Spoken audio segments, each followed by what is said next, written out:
తెలంగాణ పోరాటానికి తెలంగాణ సాధనకు బ్రాండ్ అంబాసిడర్లుగా ఆ నలుగురే ఉండాలని కేసీఆర్ గారు కలలు కంటున్నారు.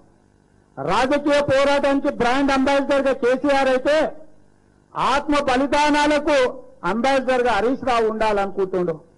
బతుకమ్మ ముసుగులో బతుకమ్మకు బ్రాండ్ అంబాసిడర్ గా కవితమ్మ ఉండాలి. భారత ఎవరైతే తెలంగాణ ప్రాంతానికి సంబంధించిన ప్రవాస తెలంగాణ వాసులు ఉన్నారో ప్రవాస తెలంగాణ వాసులకు బ్రాండ్ అంబాసిడర్ గా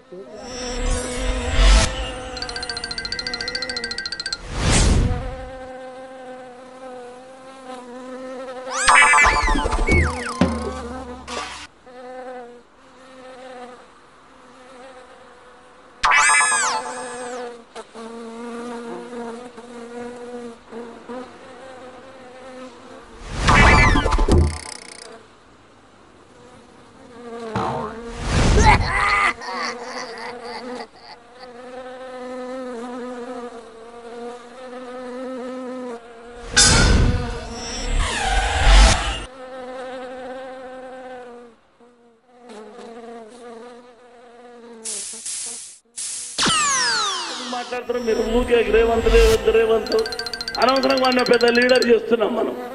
ఆడు బచ్చగాడు. ఆ బచ్చగాన్ని మనం ఊకే ఎక్కువ మాట్లాడితే అనవసరం. ఆయనకంటే ఎవడు అన్నాడంట నువ్వు ముఖ్యమంత్రి అవుతావంటే ఇక వాడు ఎగురుతా ఉన్నాడు పొట్టుడు. వాని కలనే ఉంటది. కళలో వస్తే అది రాదు, నిజం కాదు. ముఖ్యమంత్రి గారు అపరిచితుల్లాగానో గజనీలాగానో లేకపోతే ఒక నియంతలాగానో ఒక అరాచకవాదిగానో ఈ రాష్ట్రాన్ని పరిపాలించాలనుకుంటున్నాడు. ఈ ముఖ్యమంత్రి గారి వ్యవహార శైలి అరాచకవాదిగా ఉన్నది. ఇలాంటి అరాచకాలను అన్నిటిని కూడా తెలుగుదేశం పార్టీ ప్రశ్నిస్తుంది. తెలుగుదేశం పార్టీ పోరాటం చేస్తుంది.